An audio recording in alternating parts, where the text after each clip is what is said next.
안녕하세요, 율렉입니다. 반갑습니다. 우리가 지난 시간에 문서라고 하는 것을 가지고 제일 먼저 했던 게 컨텐트를 잡는 거였잖아요. 그 컨텐트를 잡아냈으면은 그 다음에 할 일은 그 컨텐트의 각각의 마크업을 통해서 블럭을 잡아주는 거예요. 그래서 오늘은 그 컨텐트를 블럭 잡기에 대해서 알아보도록 하겠습니다. 이 블럭이라고 하는 것은 결국은 이제 태그라고 하는 것으로 마크업을 해서 그 데이터를 구분해 주는 작업인데, 가장 상위에 있는 그리고 가장 바깥에 있는 그런 태그는 HTML이에요. 이미 다 알고 있는 내용이죠. 그 HTML에다가 가장 기본적인 건 헤드, 그 다음에 바디입니다. 그리고 헤드 안에는 이런 것들이 있죠. 그리고 바디에는 이제 이런 내용들이 있을 수 있습니다. 여기까지는 저희가 그 HTML 문서에 이미 다 구현이 되어 있는 거예요. 모든 HTML에는 다 이 구조를 가지고 있고, 지난 시간에는 이 바디 안에다가 그 내용이라고 할 수 있는 텍스트들을 두었습니다. 그런데 이 텍스트가 이제 문서라고 하는 구조를 갖게 하려면 어떠한 태그를 통해서 마크업이 돼야 할지 이제 그걸 좀 알아봐야 되는데요. 이제 그 전에 한 가지 이제 말씀드릴 것이 있는데, 실제 저희가 만약에 디자인 파일을 받았을 경우에 제일 먼저 하는 것이 컨텐트를 구분하는 일은 아닙니다. 제일 먼저 하는 것은 바깥에서부터 안쪽으로 내려와서 제일 나중에 컨텐트를 쓰게 되는데, 다시 얘기하면은 방을 만들고 그 방 안을 나누고 그 안에 컨텐트를 쓰게 되는 거예요. 이제 그 우리가 이제 탑다운 방식으로 만든다고 하는데, 큰 거부터 작은 데로 거시적인 것부터 미시적인 것으로 가게 돼 있는데, 문제는 그렇게 하려면 경험이 있어야 돼요.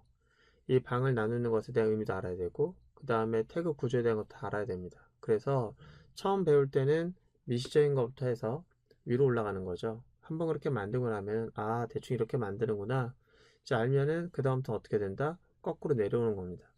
그러니까 우리가 프로그램을 만들거나 그럴 때도 그렇죠. 우리가 설계를 하고 설계를 기반해서 코드를 구현하는데, 처음부터 그렇게 못하죠. 처음에는 구현을 아장아장해서 그 다음에 점점점 설계로 가서 거시적인 눈을 갖게 되면은, 그때부터는 거시적인 것부터 이제 만들어 들어오죠. 지금은 이제 배우는 단계이기 때문에 저희가 내용이라는 걸 먼저 발췌했고요. 그 다음에 이 내용의 더 작은 블럭, 이 내용을 감싸는 블럭을 알아보고, 더 큰 블럭도 알아보고, 더 큰 블럭을 알아보게 될 거예요. 나중에 실제로 프로젝트 할 때는 큰 블럭부터 이렇게 내려오겠죠. 저희가 웹cap에 관련된 그런 공부를 할 때는, 그 공부할 때는 대부분 바텀업으로 올라가는 거예요. 나중에 이제 프로젝트 과정을 통해서는 설계라는 걸 하고 이제 위에서 밑으로 내려오겠죠.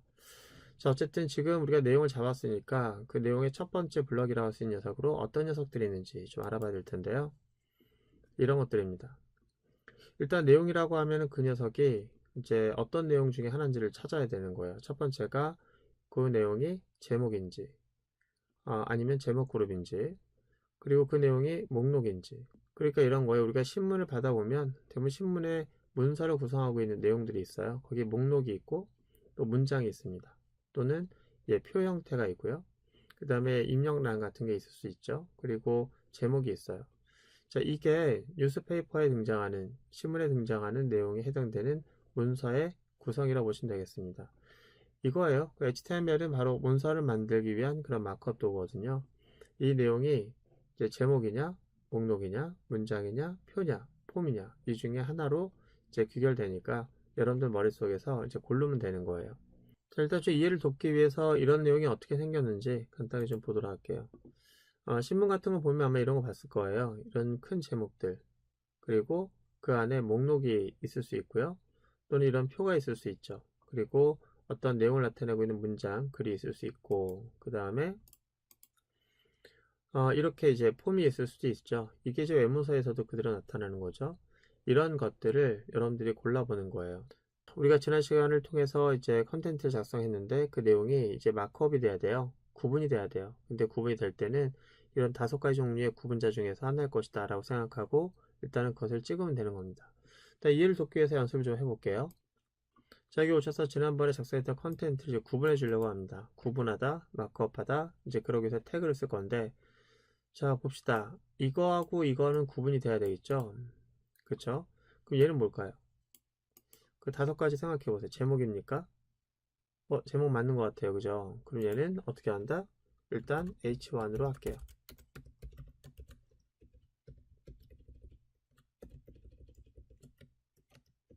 h1으로 이제 범위를 블럭을 감싼 거예요. 그랬더니 이제 h1이 뭡니까? 라고 질문할 수 있을 것 같은데, 내용 중에서 제목을 나타내는 그런 녀석이라고 하면은 내용으로서 구분을 해주는 거예요. 그래서 h는 헤드라고 하는 의미를 갖고 있는 태그인데요. 그 헤드를 갖고 있는 태그가 제목이라면, 근데 헤드라고 하는 h에 1렘버라고 붙은 이유는 뭐냐면, 제목이 이제 큰 제목, 작은 제목 이런 게 있잖아요. 그래서 그 제목의 크기에 따라서 1렘버가 붙어 있습니다. 이해를 돕기 위해서 보시면은 저희가 사용할 수 있는 헤더에 대한 제목열은 이제 6가지가 있어요. 그래서 숫자가 작을수록 제일 큰 그런 제목이고요. 그 다음은 2, 그 다음에 3 이렇게 해서 제일 큰 제목, 그 다음 제목, 그 다음 제목, 소제목이 됩니다. 그래서 6가지 중에서 여러분들이 골라서 내가 어떤 제목의 범주를 갖는지를 찾으시면 되겠고요. 여러분 책을 사게 되면 책의 목차라는 게 있잖아요. 목차 보면은 그 제목열이 있는데 일반적으로는 3개 정도의 뎁스를 갖고 있는 제목을 만들 수 있을 것 같은데 저희 문서도 마찬가지입니다. 6개까지 가는 일이 이렇게 많지 않은데 어쨌든 이게 첫 번째 제목이에요. 왜? 이 문서 전체에서 가장 큰 타이틀이거든요. 자, 그 다음에 이거는 끝났고 그 다음에 봅시다. 얘는 뭘까요? 이제 고르면 되는 거예요. 어떤 거에서 고르죠? 이것과 이것과 이것은 어떻게 되죠? 한 덩어리일까요? 아니면 각자 이렇게 따로 봐야 될까요? 각자 따로 보는 것보다 한 덩어리를 봐야 될 것 같아요. 왜냐면은 저희 보시면 아시겠지만 이제 여기가 이렇게 한 덩어리잖아요. 한 덩어리니까 얘와 얘는 좀 구분이 돼야 될 것 같고 이건 한 덩어리잖아요. 그래서 이걸 한 덩어리 볼 건데 그렇다면 이 녀석이 이게 제목입니까? 얘 제목은 아닌 것 같고 그럼 얘가 목록입니까? 얘 목록 맞는 것 같아요. 그렇구나. 그럼 이거를 우리가 목록이라고 보겠습니다. 이때 목록으로서 저는 ul이라는 태그를 쓸 건데요. 자, 이렇게 태그 하나씩 써보면서 그 녀석의 의미를 알게 되는 거예요. 자, 그리고 이 녀석에다가 li라고 하는 태그를 쓸 겁니다. 자, 그리고 여기다가는 이렇게 닫는 태그를 쓸 건데, 자, 일단 써놓고 제가 설명드릴게요.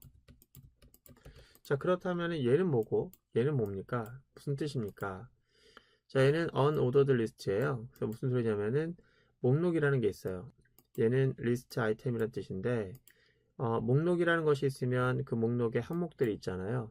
얘가 목록의 항목인데 지금 세 항목이 있는 거예요. 그 세 항목을 감싸고 있는 이 태그는 3가지 종류가 있습니다. 3가지 종류인데 첫 번째는 여기 보시는 것처럼 UL, unordered list, 그러니까 정렬되지 않는 그런 목록이고요. 또 하나는 뭐냐면은 이제 여기는 OL은 ordered list입니다. 무슨 말이죠? 정렬되지 않은 녀석은 순서가 필요 없기 때문에 각 항목들이 동일하게 같은 우선순위를 갖는 녀석이에요. 순서가 없다는 얘기죠. 근데 얘 같은 경우에는 오더드이기 때문에 순서가 있어요. 이게 절차가 있는 거죠. 그래서 이 메뉴를 구성하기에는 오더드가 맞진 않는 것 같아요. 메뉴는 각각이 순서가 존재하지 않습니다. 내가 원하는 거를 아무거나 클릭해서 볼 수 있어야 되거든요. 선택적으로. 근데 만약에 저희가 요리라고 하는 것을 다루고 있는 그런 목차를 만든다고 합시다. 그러면은 여기서는 뭘 하고 그 다음에 뭘 하고 그 다음에 뭘 해야 되잖아요. 그럴 경우에는 순서가 있겠죠. 목차긴 하지만 순서가 있는 목차. 그럴 때는 OL이라고 하는 그런 태그로 목록을 만들어야 됩니다. 그래야만 그 태그를 통해서 이게 순서가 있는 녀석이구나 라는 것을 알 수 있겠죠. 자, OL로 감싸서 만들게 되면은 기본적으로 HTML 자체가 갖고 있는 그런 스타일이 있어요. 그 스타일이 순번을 적어줍니다. 1, 2, 3. UL 같은 경우에는 그 순서가 없기 때문에 순번을 적지는 않고 그냥 항목을 나타내는 그런 아이콘이 이렇게 점점점 이렇게 나타나게 돼요. 또 다른 게 뭐가 있냐면 이런 게 있습니다. 이제 DL이 있는데 DL은 얘네처럼 LI, 리스트 아이템이라고 하는 것으로 감싸지 않고요. 자, 여기서 DT라고 하는 것과 DD라고 하는 게 보이는데요. 이 DT는 이제 텀 용어를 정리하는, 디파인하는 그런 녀석으로서 이것이 이제 용어가 여기 등장을 하면은 그 용어에 대한 설명이 이제 뭐냐면은 define description 해가지고 이것에 대한 설명을 적는 이것이 한 쌍이 되는 그런 형태의 목록이 있습니다. 여기서 목록의 용어와 그것을 이제 설명하고 있는 내용이 한 쌍이 돼서 목록이 되죠. 어쨌든 설명에 대한 내용을 갖고 있는 그런 목록이다. 그럴 때 이거 쓰는데 이 녀석도 HTML이 기본적으로 스타일을 갖고 있어요. 기본 스타일이. 그래서 이것을 가지고 만약에 웹 문서를 보게 되면은 브라우저에서는 이렇게 보입니다. 들여쓰기가 좀 되죠. 그래서 이렇게 해서 이것이 용어고 그것이 설명이 되는 거예요. 이 외에도 저희가 이제 목록을 나타내는 태그가 등장을 하긴 했는데 이제 메뉴라고 하는 것이 있습니다. 근데 이거는 아직까지 많은 브라우저가 다 지원하지 않는 경우도 있고요. 그래서 이거는 많이 쓰지 않고 있는데 여러분들이 이제 컨텍스트 메뉴를 표현할 때 많이 쓸 수 있어요.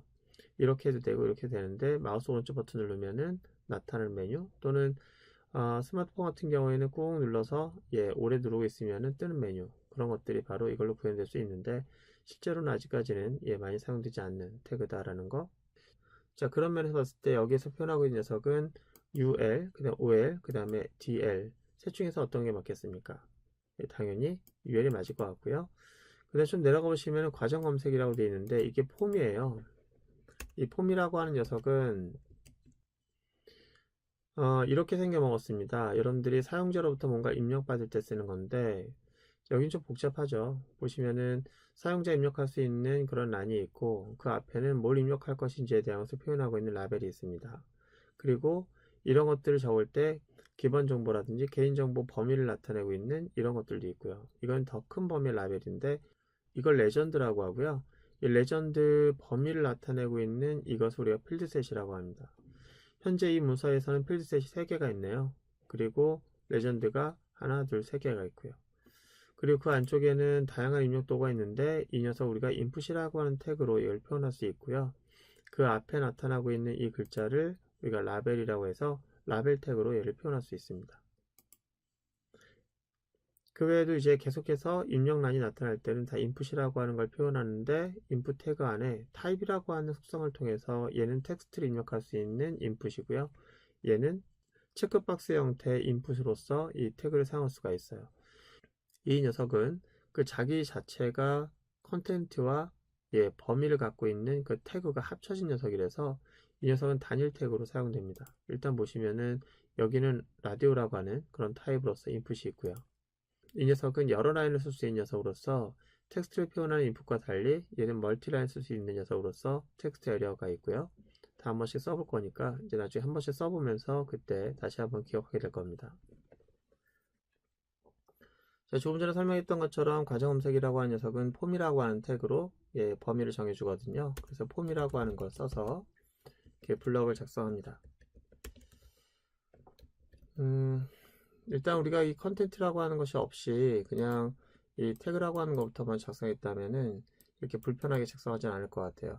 왜 그러냐면은 이렇게 있겠죠. 저희가 사실 이 비주얼 스튜디오 코드라고 하는 녀석은 좀 여러 가지 기능이 좀 편리하게 있어요. 예를 들어서 폼이라고 하는 걸 그냥 쓰게 되면은 이렇게 자동으로 입력이 된다거나 만약에 우리가 목록을 작성했을 때 아까 같은 경우에는 UL 이렇게 했었잖아요. 그럴 필요 없죠. 그냥 UL이라고 쓰고 엔터 치게 되면은 UL이 되고요. 그 안에서 li라고 하는 태그를 만들겠다. 그런데 그 녀석을 만약에 3개를 만들겠다. 그렇게 하면은 이렇게 3개가 만들어지거든요. 그런데 우리는 이미 컨텐츠가 있기 때문에 그 앞뒤로 태그를 감싸주다 보니까 좀 불편하게 하게 돼 있는데 자, 그 녀석 컨텐츠를 감싸고 이 안쪽에 사용되는 태그가 좀 더 있는데 일단 보시면은 얘가 이 과정 검색이 얘잖아요. 라벨입니다. 라벨이고 그 다음에 입력 상자가 있고요. 그 다음에 버튼이 있잖아요. 그래서 우리가 여기다가는 얘를 라벨이라고 하죠. 라벨이라고 하고 자, 그리고 그 다음에 인풋이 있는 거예요. 그래서 인풋이라고 한 녀석을 넣게 되고 자, 이 녀석의 기본적인 타입은 텍스트라고 쓰고요. 이제 이거를 지웁니다. 텍스트라고 하는 녀석은 단일 한 행으로 텍스트를 입력할 수 있는 그런 입력 상자고요. 자, 그 다음에 써야 될 거는 여기 보시면 이 버튼이 있는데 버튼이 submit 제출이라고 해서 우리가 입력한 내용을 서버에 전송하는 그런 역할을 하는 버튼이거든요. 그 녀석도 우리가 인풋이라고 하는 태그를 써요. 그래서 인풋이라고 하는 것을 넣게 되면 되는데 그 중에서 보시면은 인풋의 타입이 쭉 있어요. 이 중에서 저희는 submit이라고 하는 것을 사용할 건데요.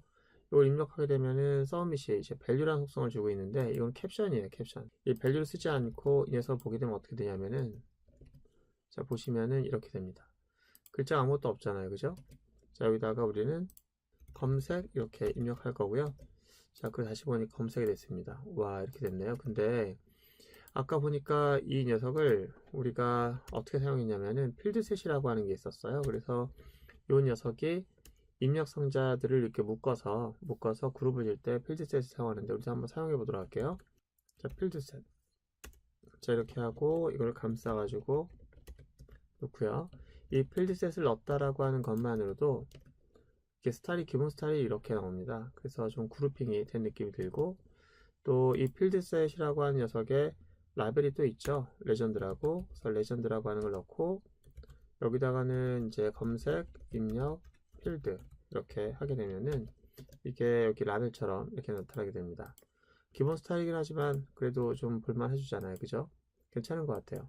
자, 이렇게 해서 우리가 이 폼 태그라고 하는 것까지 일단은 기본적으로 사용을 해봤는데, 이렇게 우리는 컨텐트를 태그라고 하는 것을 이용해서 이렇게 감싸주게 됩니다. 자, 지금 시간 관계상 오늘 여기까지 하고요. 자, 다음 시간을 이용해서 우리가 이 나머지 태그들도 이렇게 블럭으로 감싸도록 하겠습니다. 오늘 고생 많으셨고요. 다음 시간에 뵙도록 하겠습니다.